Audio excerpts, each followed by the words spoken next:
Olá pessoal, aqui é o Ednei Mesquita para mais um vídeo no canal Cortes Espíritas. Vamos falar hoje brevemente sobre esse tema que algumas pessoas me perguntam nas minhas redes sociais sobre criança e obsessão. Então eu coloquei como título: A criança pode sofrer obsessão? E a referência é o livro Sexo e Obsessão, pelo espírito Manuel Filomeno de Miranda, Mediunidade de Valdo Franco, capítulo 4. Então, o relato de Manuel Filomeno de Miranda. O Manuel Filomeno de Miranda está em um educandário, tá?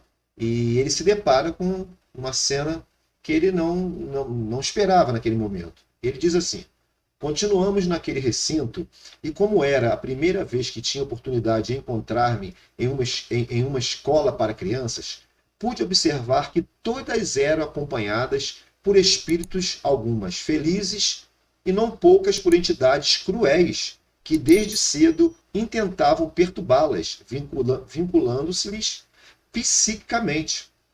Então, Manuel Filomeno de Miranda se depara com crianças e essas crianças estavam com acompanhamentos espirituais, felizes e infelizes, e alguns espíritos até cruéis. Isso no educandário. Então, essa informação é muito importante, gente. Então, se haveria dúvidas se a criança passaria por obsessão ou não, tá aí a resposta. A criança também passa pelo processo obsessivo. Mas vamos continuar. Diversas podiam situar-se no diagnóstico de obsediadas. Tão estreito era já o conúbio mental entre os desencarnados e elas, que não pude sopitar o interesse de aprender mais, interrogando ao caro mentor, o companheiro que estava com ele, que me observava com serenidade. Então aqui são dois espíritos, tá, gente? Para quem não conhece a doutrina espírita, são dois espíritos que estão conversando, que estão presentes no educandário. Manuel Filomeno de Miranda é um espírito que está conversando com outro espírito, né, o seu orientador. E aí o Manuel de Filomeno de Miranda continua o seu pensamento. Sabemos que a criança é sempre um espírito velho, que conduz muitas experiências evolutivas, embora a forma em que se apresenta, ou seja, a criança, apesar daquela forma infantil, né, é um espírito que está ali, é um espírito velho, com todos os seus erros e seus acertos do passado. Não obstante, nesse período de infância, sempre recebe maior apoio a fim de que não haja prejuízos e impedimentos ao processo reencarnacionista. Tá? E aí vamos entrar com a figura do anjo de guarda, com o espírito protetor. No livro Mensageiros da Luz, no capítulo que trata da reencarnação de Segismundo, a gente percebe isso, que a criança ela tem um anjo protetor, um guia espiritual que vai acompanhá-la durante aquele processo da reencarnação, que se dá até os 7 anos de idade, e após também. Né? Vai estar ali inspirando esse sujeito, esse adulto, esse jovem, né? Inspirando para o bem. E aí então ele pergunta: como se explicam então esses processos obsessivos que ora defrontamos? Então o Manuel Filomeno de Miranda fica espantado com aquela situação, né? Mas se a criança tem o seu anjo de guarda, o protetor espiritual, como é que aquela obsessão está acontecendo? Como é que essa influência espiritual, como que aquela ligação de mente para mente está ocorrendo? Né? E aí, com a sua cordial bondade, o orientador não se fez rogado, logo esclarecendo: não ignorássemos que a misericórdia de Deus está presente em toda a criação, e não seria o ser humano quem marcharia sem a necessária proteção para alcançar a meta que busca no seu desenvolvimento intelecto-moral, todo ser humano tem proteção. Todavia, sabemos também que muitos processos de obsessão têm o seu início fora do corpo físico, quando os calcetas e rebeldes, os criminosos e viciados, reencontram suas vítimas além túmulo, que se lhes imantam nos tentames infelizes e de resultados graves em diversas formas de obsessão. O que quer dizer? O que ele quer dizer com isso? Que apesar de toda a proteção, claro, que a criança tem, que todos nós temos ao reencarnarmos, nossos guias, nossos mentores, nós também temos uma ligação com a espiritualidade menos feliz. Essa que nós, muitas das vezes, nos defrontamos, nos encontramos até no momento do sono. Tá? No momento do sono, é comum esse encontro. né, e com espíritos que nós temos afinidade. Os mentores espirituais estão nos protegendo para que a reencarnação não tenha problema, aquele processo reencarnatório. Mas eles não podem se responsabilizar pelas nossas escolhas, pelos nossos acompanhamentos espirituais que nós deixamos. Tá? Então nós reencarnamos e esses acompanhamentos, muitas vezes esses espíritos não reencarnaram ainda e continuam nos perseguindo, continuam unidos a nós. Tá? E isso é muito comum, isso acontece muito, gente. Na literatura espírita tem muitos casos. Então, há aquela ligação realmente, mente com mente, apesar de todo acompanhamento, de toda de proteção espiritual. Tá? E ele continua. A obsessão na infância, muitas vezes, é continuidade da ocorrência procedente da erraticidade. Erraticidade é um mundo.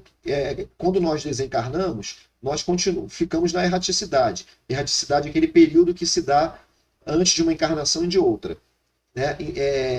Então, nesse momento da erraticidade, em que nós estamos no plano astral, nós temos as nossas ligações espirituais. E geralmente, quando encarnamos, essas ligações espirituais, esses espíritos vêm junto conosco. Tá? Eles muitas vezes reencarnam juntos, né? Pode ser até na mesma família, ou simplesmente continuam como nossos associados, vamos dizer assim, né? Acompanhando o nosso processo de reencarnação. Então, sem impedir o processo da reencarnação, essa influência perniciosa acompanha o período infantil de desenvolvimento, gerando graves dificuldades no relacionamento entre filhos e pais, alunos e professores, e na vida social saudável entre coleguinhas. Percebam, hein? É aquela criança problema, que muitas vezes é diagnosticada com TDAH. Né? São os acompanhamentos, não estamos falando que é sempre o caso, muitas das vezes são crianças já perturbadas por espíritos, né, obsessores, companheiros de outras vidas. Irritação, agressividade, indiferença emocional, perversidade, né, raciocínio difícil, né, obtuso em seus raciocínios, enfermidades físicas e distúrbios psicológicos. Veja aí, hein? Muita criança sendo tratada com medicação, quando na verdade temos ali um caso até de obsessão de influência espiritual no mínimo. Fazem parte das síndromes perturbadoras da infância, que têm suas nascentes na interferência de espíritos perversos uns, traiçoeiros outros, vingativo todos eles. Para nós concluirmos, existe um caso específico aqui que o Manuel Filomeno de Miranda observa, que é uma menina linda, uma menina loirinha, muito bonita, que ele fala, uma criança encantadora, mas que estava sendo perseguida por dois espíritos muito cruéis. Tá? E o que é passado para o Manuel Filomeno de Miranda?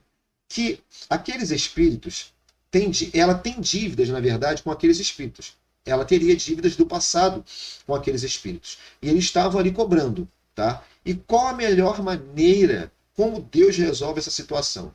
Aquela menina cresceria, se tornaria uma adulta, seria mãe e receberia esses dois espíritos, as quais ela teria dívidas do passado, receberia esses espíritos como seus filhos. E aí o amor, gente, é que vai cobrir aquela multidão de pecados, como Pedro ensina lá na Bíblia. Né?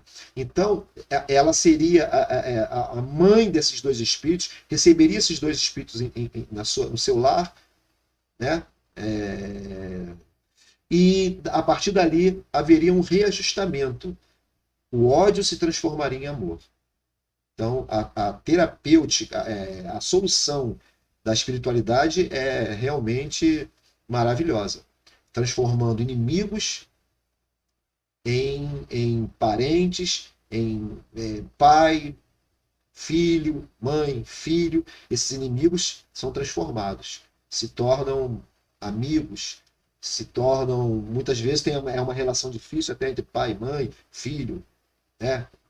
Entre filho e filha, pai e os seus filhos, pode ser uma relação até difícil. Isso explica muita coisa até, né? Porque são credores do passado que estão ali te cobrando. Mas, na grande maioria dos casos, há um reajustamento. Isso é muito importante. Isso é muito esclarecedor. Mas, gente, qual é a terapêutica espírita para isso aí? Né? Tem que ter uma terapêutica. O que o Espiritismo aconselha? Primeiro, né, evangelização infantil. Né? Levar essa criança até um centro espírita e fazer com que ela participe da evangelização infantil. Né? Essa criança ela vai ser atendida por jovens, na sua maioria, que estão ali evangelizando as crianças, ensinando as bases da doutrina espírita para essa criança. E aí, não é só para essa criança, está ensinando também para os seus acompanhamentos. Percebam a coisa?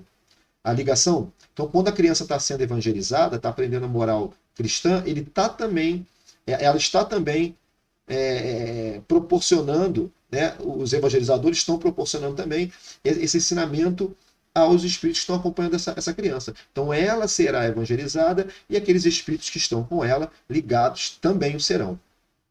Outra terapêutica muito importante é o culto do evangelho no lar. É muito importante, gente, o culto do evangelho no lar, que é uma terapêutica espírita muito, mas muito eficaz. Pois a partir do momento... E existem livros até para crianças, né? Você faz o culto no lar com o Evangelho segundo o Espiritismo, mas também existem... Eu fazia com a minha filha com o Evangelho e depois lia um livrinho infantil para ela com as máximas espíritas. Isso também pode ser feito, tá? Isso é muito utilizado, existem muitos livros com esse propósito. E passe, água fluidificada, tudo isso se encontra no centro espírita. Né? Evangelização, passe, água fluidificada e a terapêutica espírita em casa é o culto do evangelho no lar. Meus amigos, essa é a informação que eu queria trazer hoje, para não ficar muito grande o vídeo. Tá? Então, temos agora o que pensar, temos o que filosofar, temos o que refletir durante essa semana aí. Lembrando que toda sexta-feira tem vídeo novo. Se você gostou do vídeo, dê o seu like, né? Curta aí o nosso vídeo, compartilhe, dê sua opinião, mostre esse vídeo para outras mães, para outros pais, para que eles saibam como a terapêutica espírita pode auxiliar essa criança nesse processo aí pelo qual ela, porventura, esteja passando. Tá bom? Um abraço, até a próxima.